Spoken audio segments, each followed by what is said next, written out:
Capítulo 12. La dinámica del logro de objetivos.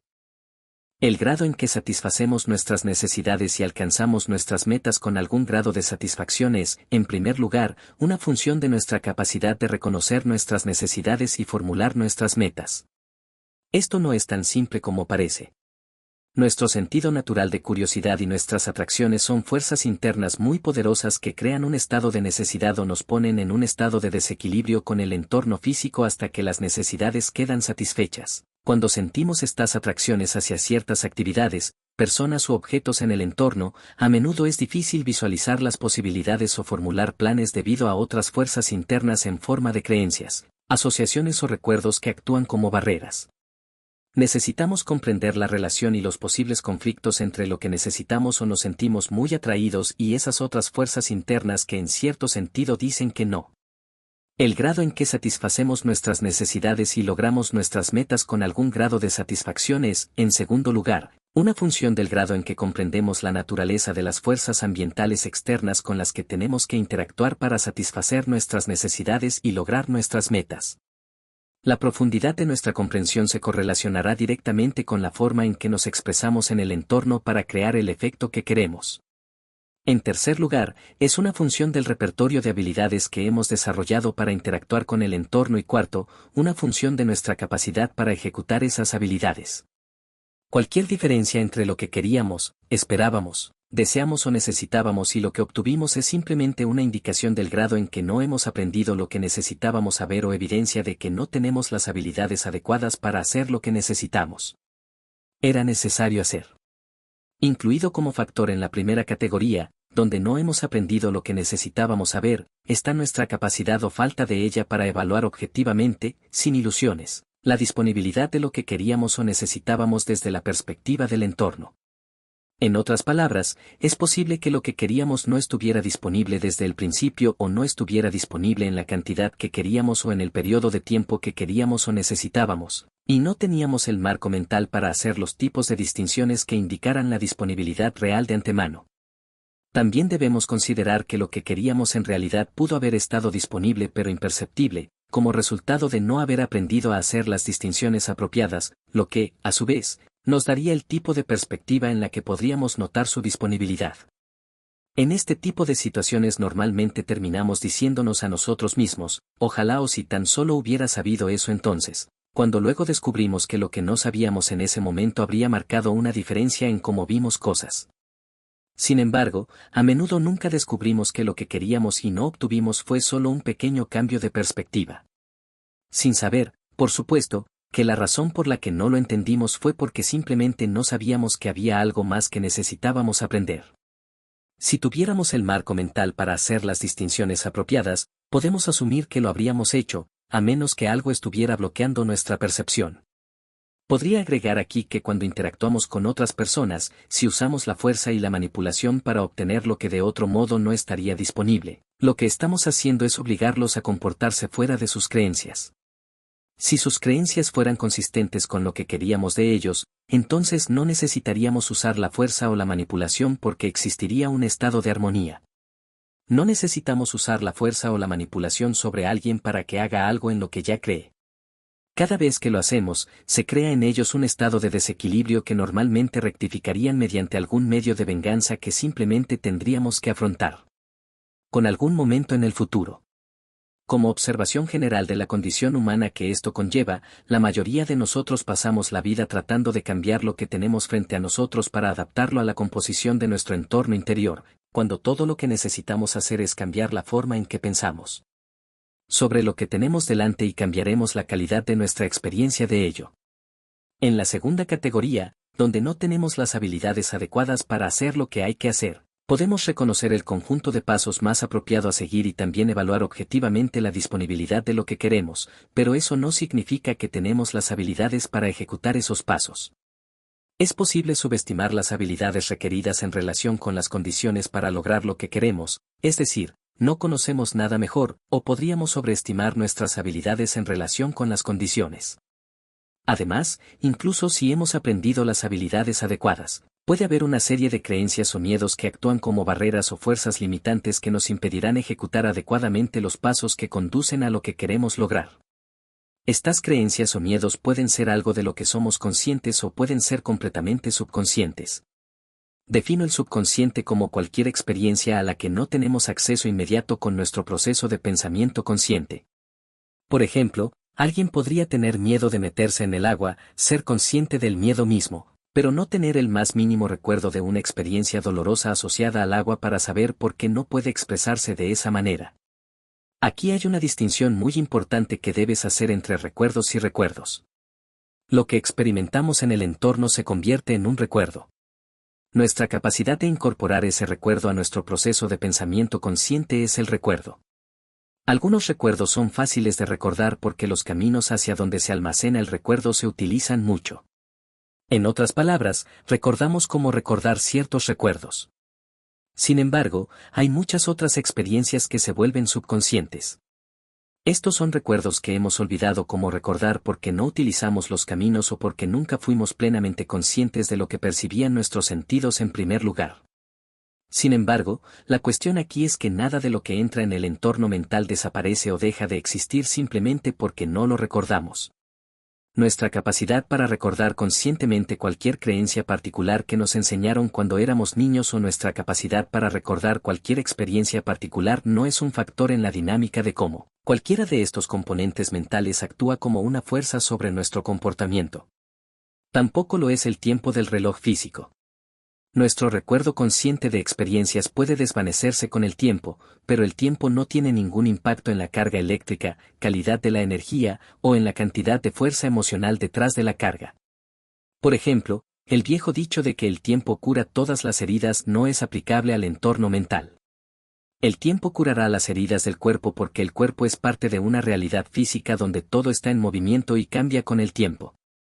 Sin embargo, el tiempo no tiene ningún impacto en los recuerdos almacenados en nuestro entorno mental porque el entorno mental no está compuesto de materia física. Está compuesto de energía almacenada que no cambia con el paso del tiempo.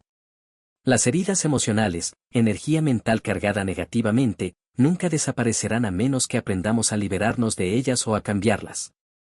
La gente piensa que el tiempo cura las heridas emocionales, porque después de años de experiencias, sin darse cuenta, abandonan el dolor o construyen un sistema de creencias como defensa para protegerse de él. De hecho, nuestra capacidad aparentemente infinita para resistirnos a reconocer el daño y ocultar los efectos de las heridas emocionales las hace muy difíciles de alcanzar. Casi siempre sabemos cuando hemos dañado nuestro cuerpo de alguna manera. Si te rompes una pierna lo sabes porque no podrás caminar. Si no sana adecuadamente, también lo sabrás porque no podrás caminar igual que antes o es posible que aún te duela caminar. Sin embargo, las heridas emocionales no siempre son tan evidentes, porque siempre podemos estructurar nuestras creencias para que parezca que no somos responsables de los ciclos de insatisfacción y dolor emocional que experimentamos en nuestras vidas, aislándonos así de los efectos de las emociones. Nuestra propia energía cargada negativamente. Señalo esto porque he descubierto que a la mayoría de las personas les resulta muy difícil creer que algo que les sucedió en su infancia todavía pueda afectar la forma en que perciben su entorno y cómo se expresan ahora. Aunque, si lo piensas bien, ¿cómo podría ser de otra manera? Todo lo que experimentamos se convierte en parte integrante de nuestro entorno mental. Entonces, todas las partes actúan como una causa interna, afectando cómo experimentamos el entorno exterior. Una vez más, no tenemos que ser capaces de recordar por qué aprendimos a tener miedo de algo para sentir miedo. Ni siquiera tenemos que reconocer conscientemente que el miedo existe porque siempre podemos racionalizar que es otra cosa o usar drogas o alcohol para bloquear nuestra conciencia de ello. Sin embargo, por mucho que intentemos evitar sentir lo que hay dentro de nosotros, los sentimientos siguen ahí, de lo contrario, nuestros esfuerzos por bloquearlos no serían necesarios en primer lugar. El miedo existirá porque la energía, en algún lugar de nuestra memoria de alguna experiencia previa, nos hará sentirla, independientemente de si nos permitimos o no tener un recuerdo de la fuente. Los recuerdos, creencias y asociaciones no desaparecen con el tiempo, el abuso de sustancias o el intento de colocarlos en algún lugar del subconsciente que haga más difícil obtener una conciencia consciente. Continuarán actuando como una fuente de energía para la forma en que recogemos y elegimos información del entorno y cómo nos expresamos, mientras vivamos, a menos que aprendamos a gestionarlos.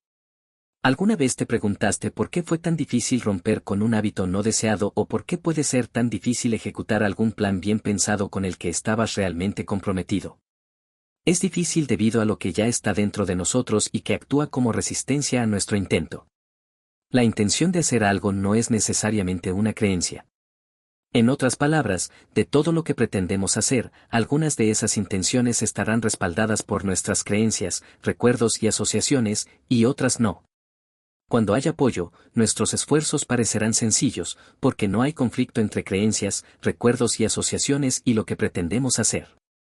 Sin embargo, si nuestras intenciones no están en armonía con nuestras creencias, recuerdos o asociaciones, hacer se convierte en una lucha en la que no podemos mantenernos concentrados. Nos distraemos fácilmente o cometemos lo que la mayoría de la gente caracterizaría como errores estúpidos. Tomemos, por ejemplo, a alguien que fuma, decide que es un mal hábito y, como resultado, se compromete a dejarlo. Por tanto, su intención es expresarse como un no fumador. Sin embargo, después de haber fumado su último cigarrillo, sus creencias de ser fumador inmediatamente comenzarán a atraer su atención hacia los cigarrillos hasta el punto en que anhela un cigarrillo y luego fuma uno. Lo que tenemos aquí es un conflicto clásico entre una intención que no solo está en conflicto con otras creencias sino que la intención en sí misma no tiene un soporte estructural real. Es decir, no existe una creencia corolaria que diga, no soy fumador. La energía para su conducta de no fumar tendrá que provenir de su voluntad consciente de ser una persona diferente en este ámbito de su vida. Sin embargo, su disposición no niega instantáneamente toda la energía de las creencias que ha acumulado a lo largo de los años como fumador. Estas creencias tendrán una gran cantidad de energía para actuar sobre su atención consciente, percibir cigarrillos en el ambiente y pensar en cigarrillos, y su comportamiento, coger uno y fumarlo. Incluso podríamos tener apoyo interno, creencias, recuerdos y asociaciones, para lo que pretendemos hacer y aún tener dificultades para llevar a cabo nuestros planes debido a otras creencias en conflicto. El comportamiento que entraría en la categoría de error estúpido suele ser el resultado de creencias subconscientes u olvidadas que están en conflicto directo con nuestras intenciones. El comercio es un ejemplo perfecto para ilustrar esto. Muchas personas dedican gran parte de su tiempo, energía y recursos financieros a expresarse como comerciantes. Aprenden mucho sobre el comercio, incluso son muy apreciados por sus pares por lo que saben sobre el mercado, pero aún no pueden ejecutar sus operaciones correctamente o de la manera que planearon. Hay operadores que pueden ganar dinero constantemente día tras día hasta alcanzar ciertos niveles umbrales y luego devolver rápidamente todas sus ganancias al mercado en una o dos operaciones. La forma en que devuelven su dinero es completamente inconsistente con su estilo comercial mientras ganaban dinero. Una vez que han perdido una cantidad suficiente de dinero, vuelven a la forma habitual de operar y comienzan el proceso de nuevo. Este tipo de comportamiento no es casualidad. Sucede por una razón. En cada una de estas situaciones, estos comerciantes ciertamente habían desarrollado estrategias efectivas y viables para tener éxito. Definitivamente tenían algunas creencias altamente estructuradas para respaldar su expresión como comerciantes. Sin embargo, lo que no han hecho es identificar y descartar toda una serie de otras creencias, tanto conscientes como subconscientes, que están en conflicto directo con el esfuerzo de operar o ganar dinero como comerciante. Por ejemplo, hay muchas creencias relacionadas con la educación religiosa que están en conflicto directo con el concepto general de especulación. ¿Y qué es el trading sino quitarles dinero a otros traders sin prestarles ningún servicio? Este tipo de actividad no es consistente con la mayoría de las enseñanzas religiosas. Otro ejemplo típico es que la mayoría de las personas crecen con creencias muy poderosas relacionadas con la ética laboral.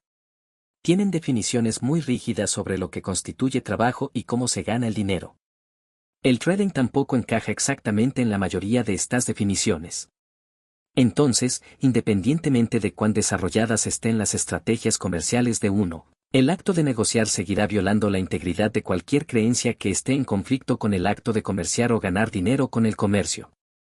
Con el tiempo, la energía no expresada que se acumula en estas creencias en conflicto se acumulará hasta el punto en que el operador se encontrará comportándose de una manera completamente inconsistente con sus reglas comerciales o con su intención de ganar dinero.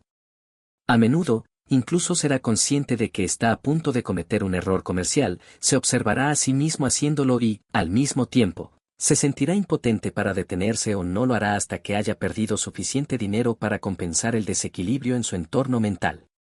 Ahora bien, cuando suceden este tipo de cosas, si no entendemos lo que está pasando, podría hacernos sentir inadecuados de alguna manera, si nos juzgamos a nosotros mismos con dureza.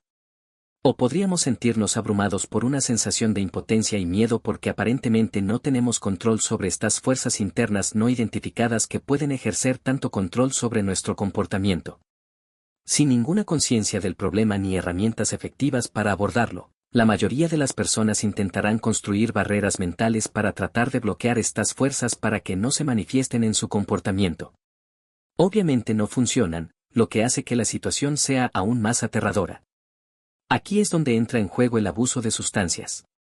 Por ejemplo, una persona que es alcohólica sabe que bebe mucho. En el nivel más fundamental, una persona bebe obsesivamente para separar su intelecto de estas fuerzas internas sobre las que cree que no tiene control. Cuanto más bloquea, más fuerzas acumula y más tiene que beber para bloquear. Cuanto más bebe, más se deteriora todo en su entorno exterior como reflejo de su entorno interior. Eventualmente, el entorno físico, su cuerpo o ambos se deterioran tanto que ya no puede bloquear el verdadero estado de su condición. Luego reconoce que sí, soy alcohólico y necesito cambiar, lo que significa que sí, necesito abordar los problemas de mi vida que me hicieron empezar a beber en primer lugar. El punto de todo esto es, aprender a olvidar nuestros recuerdos dolorosos o ignorar la existencia de creencias que no respaldan nuestras intenciones no reduce de ninguna manera su potencial para hacer que nos comportemos de cierta manera. Si queremos cambiar un comportamiento no deseado, tenemos que cambiar la fuente interna de ese comportamiento. Liberarnos de las limitaciones de nuestros miedos curando nuestras heridas emocionales, cambiando la polaridad de una creencia o descargándola por completo es algo que tenemos que aprender a hacer aprendiendo a gestionar la energía mental. Si la gente supiera alguna forma de gestionar sus creencias, recuerdos y asociaciones, entonces el tipo de ciclos dolorosos de conciencia forzada descritos anteriormente nunca comenzarían. Hasta ahora he identificado 3 fuerzas que operan constantemente en nuestras vidas. Primero están todas las fuerzas ambientales externas que tienen el potencial de actuar como causa, donde nosotros, como individuos, experimentamos un efecto. Tendremos cierto grado de comprensión de algunas de estas fuerzas ambientales externas y de otras no. Nuestro grado de comprensión y percepción, junto con el grado en que podemos actuar sobre lo que sabemos, es directamente proporcional al grado de satisfacción que experimentaremos al interactuar con el entorno para satisfacer nuestras necesidades y lograr nuestros objetivos. Implícitas en todas las fuerzas externas, las entendamos o no, están todas las fuerzas de cambio que alteran automáticamente todo lo que está hecho de átomos y moléculas, haciendo que lo que sabemos, en términos de utilidad, quede obsoleto en algún momento. Por ejemplo, la silla en la que estás sentado para leer este libro se está deteriorando con el tiempo. En algún momento ya no podrá soportar ningún peso, haciendo obsoleta la creencia en su estabilidad. En segundo lugar están las profundas fuerzas internas de la curiosidad y la atracción que nos obligan a explorar, aprender e interactuar con el entorno de maneras aparentemente predeterminadas. Por ejemplo, hay cosas que naturalmente nos interesan aprender o aprender a hacer en relación con todas las demás cosas que están disponibles para aprender en el entorno, pero no tenemos ningún interés natural, como alguien que siempre quiso serlo. Músico, bombero, actor o médico y persigue estas vocaciones que le generan sentimientos de profunda satisfacción con respecto a sus vidas. Sin embargo, si el entorno nos obliga a adentrarnos en zonas donde no hay ningún interés natural, experimentaremos un vacío que puede ser muy difícil de identificar, solo que sentimos como si algo faltara en nuestras vidas. Lo que cada uno de nosotros como individuos siente naturalmente curiosidad y atracción en el entorno proviene de los niveles más profundos de nuestra existencia. Actúan como fuerzas muy poderosas de autoexpresión, obligándonos a crear en el entorno físico el objeto de nuestra imaginación o a perseguir en el entorno físico el objeto de nuestros intereses, a menudo en conflicto directo con fuerzas ambientales externas así como con fuerzas mentales internas en la forma de lo que hemos sido enseñado a creer. En tercer lugar están las fuerzas mentales representadas por nuestras creencias, recuerdos y asociaciones. Aunque las creencias, los recuerdos y las asociaciones son fuerzas mentales, no son lo mismo que las fuerzas de la curiosidad y la atracción. Las creencias, los recuerdos y las asociaciones existen exclusivamente como resultado de los tipos de experiencias que tenemos con el entorno físico. Esto contrasta con las fuerzas de curiosidad y atracción que están en nosotros antes de nacer y que parecen estar predeterminadas en un sentido espiritual o genéticamente codificadas. Algunas de nuestras creencias, recuerdos y asociaciones actuarán como recursos positivos para interactuar con el entorno físico de forma eficaz y con cierto grado de satisfacción.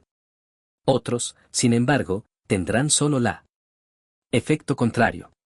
Muchas de nuestras creencias, recuerdos y asociaciones son recursos para el fracaso, el dolor y la insatisfacción porque nos impiden percibir únicamente lo que ya sabemos, además de aislarnos de nuestro sentido natural de curiosidad.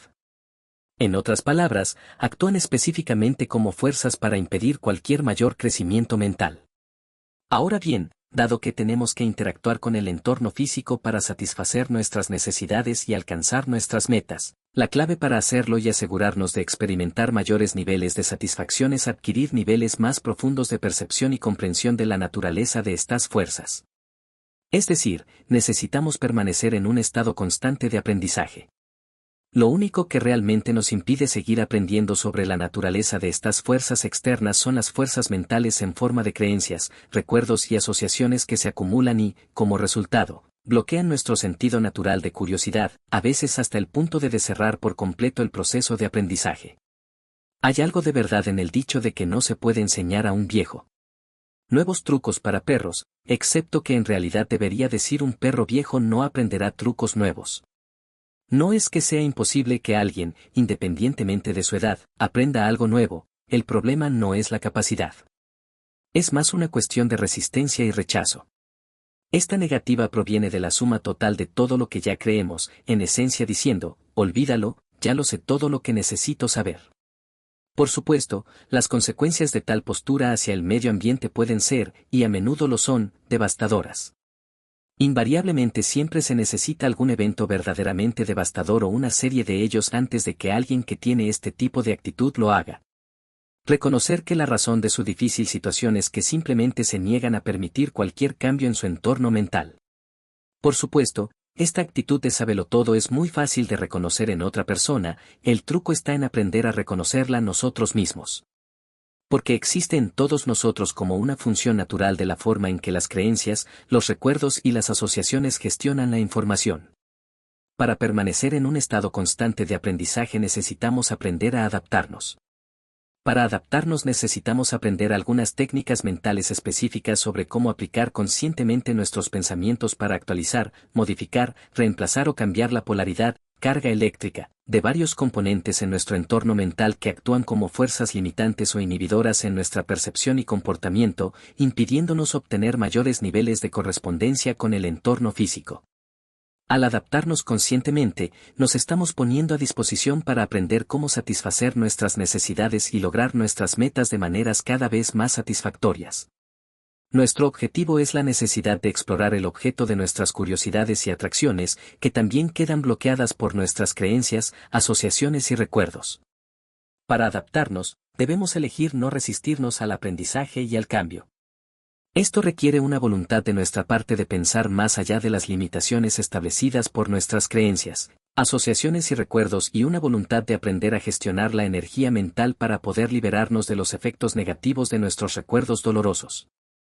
Cuando aprendemos a cambiar la polaridad de un recuerdo doloroso, deja de ser doloroso. Cuando la memoria se descarga o se drena de la energía cargada negativamente, ya no tendrá el potencial de generar miedo.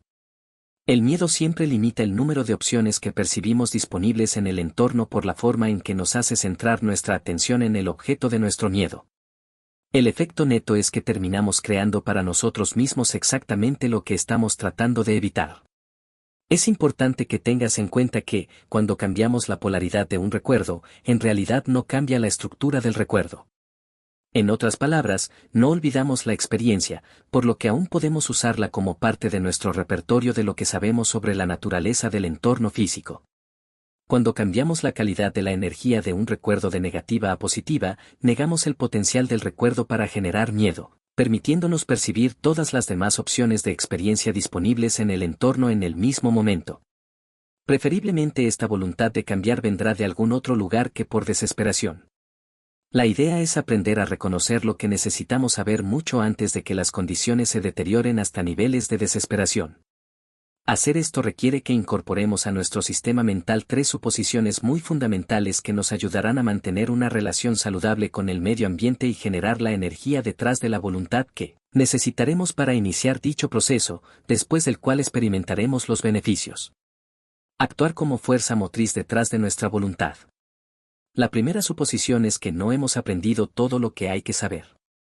Y, como resultado, siempre habrá fuerzas desconocidas actuando sobre nosotros hasta que nuestra comprensión de todo lo que está fuera de nosotros evolucione hasta el punto en que tengamos conciencia simultánea de todo lo que sucede en el medio ambiente. Las implicaciones aquí son que necesitamos estar en un estado constante de aprendizaje desde el momento en que nacemos hasta el momento en que morimos porque nuestro intelecto aún no ha evolucionado hasta el punto de percibir simultáneamente toda la información que está disponible en un momento dado.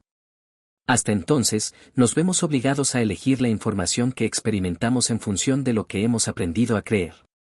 La segunda suposición es que lo que hemos aprendido a creer, ya sea por la fuerza o involuntariamente, como expresión del exterior, el entorno, o por elección, como expresión de fuerzas internas que operan dentro de nosotros, como nuestra curiosidad y atracciones, puede no ser muy útil con respecto a realizarnos de alguna manera satisfactoria.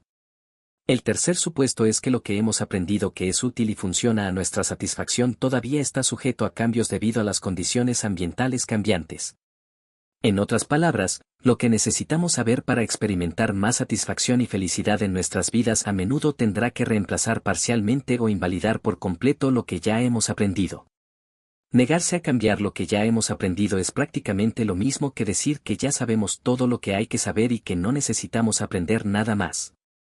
Por supuesto, podríamos saberlo fácilmente si no tuviéramos que adaptarnos porque estaríamos en un perpetuo estado de satisfacción. Cualquier cosa que no sea un sentimiento de satisfacción por nuestra interacción con el medio ambiente es una indicación de que necesitamos aprender algo. La perfección del momento. Si opera según los supuestos anteriores, comenzará a reconocer cómo cada momento se convierte en una indicación perfecta de su estado de desarrollo y de lo que necesita hacer para mejorar. Por ejemplo, veamos a un comerciante hipotético cuyo objetivo es ganar dinero con sus operaciones.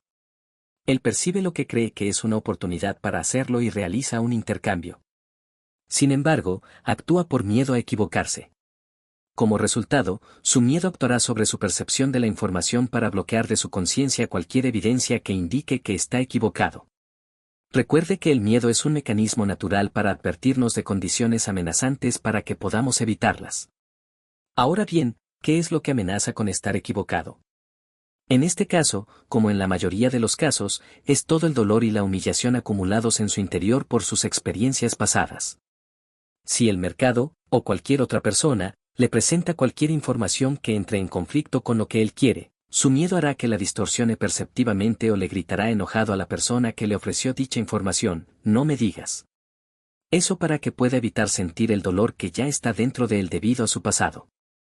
En efecto, sus temores le crearán la misma experiencia que está tratando de evitar porque está evitando información que indicaría lo que los mercados tienen para ofrecer en relación con lo que él quiere o espera. Si el mercado se mueve en su contra, probablemente no confrontará la evidencia hasta que el dolor de hacerlo sea menor que el dolor de no enfrentarla, lo que significa que sus pérdidas se acumulan hasta el punto en que es más fácil admitir que está equivocado que hacerlo. Sufrir más pérdidas. Los resultados de nuestros esfuerzos se reflejarán en el medio ambiente como la suma total de quienes somos en un momento dado, como lo fue para nuestro comerciante en el ejemplo anterior. Una meta es una intención que hemos proyectado en el medio ambiente.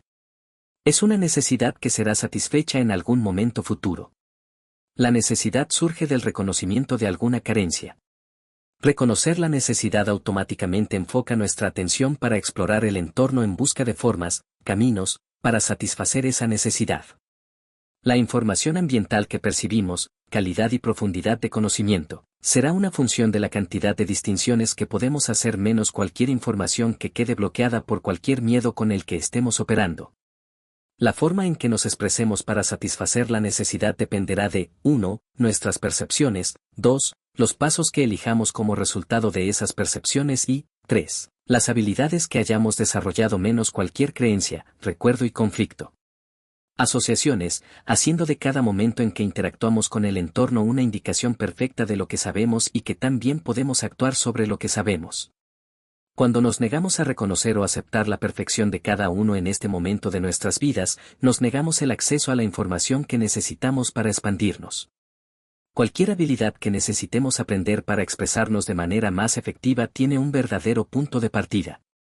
Encontrar ese verdadero punto de partida requiere que aceptemos cada resultado como un reflejo de la suma total de quienes somos, de modo que primero podamos identificar qué habilidades debemos aprender y cómo podemos emprender la tarea de aprenderlas. Sin este verdadero punto de partida, actuaremos sobre una base de ilusión. Las ilusiones resultan de creencias de que sabemos más de lo que sabemos y que podemos hacer más de lo que podemos. Asumimos erróneamente que el entorno comparte nuestra percepción de él o de nosotros mismos y luego bloqueamos activamente cualquier información que indique lo contrario. Las ilusiones son la diferencia entre aceptar cada momento como una indicación perfecta de quienes somos para poder identificar que necesitamos aprender para seguir adelante y creer que ya somos perfectos tal como somos, en cuyo caso no necesitamos aprender nada.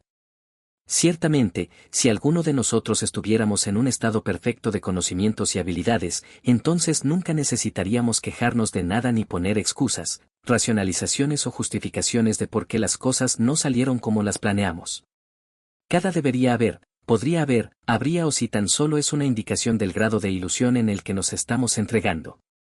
Si pudiéramos haberlo hecho, lo habríamos hecho, lo que significa que en cada momento estamos haciendo lo mejor que podemos teniendo en cuenta todos los componentes, tanto conscientes como subconscientes, que afectan lo que percibimos y hacemos.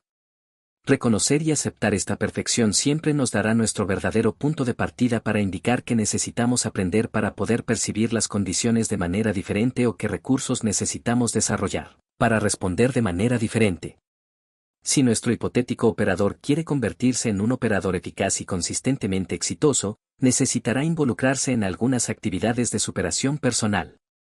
Tendrá que entender que el mercado siempre tiene la razón y que puede beneficiarse de esa rigidez si no impone una estructura mental rígida a su comportamiento.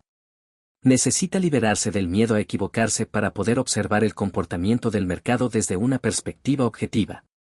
De lo contrario, su miedo a equivocarse tendrá el efecto de hacer que él se equivoque. También necesitará establecer algunas reglas comerciales definidas para guiar su propio comportamiento y aprender a cumplirlas. Si hubiera estado operando según un conjunto definido de reglas comerciales, nunca habría dejado que la pérdida se acumulara lo suficiente como para que su dolor lo sacara del negocio. Sin embargo, si se niega a reconocer y aceptar su estado actual de desarrollo culpando al mercado por sus pérdidas o tratando de convencerse a sí mismo de que de alguna manera no fue responsable de lo que terminó, entonces se estaría entregando a una ilusión. Estaría negando quién es y, de hecho, aislándose de la información que necesita para convertirse en quien quiere ser. Tenemos que estar dispuestos a afrontar la verdad sobre nosotros mismos para poder afrontar la verdad fuera de nosotros mismos. Cuantas menos ilusiones nos permitamos, más reflejarán nuestras percepciones del entorno exterior las condiciones reales, porque no estaremos bloqueando tanta información disponible. Por información disponible me refiero a información que somos capaces de percibir. Cuanto menos bloqueemos, más aprenderemos.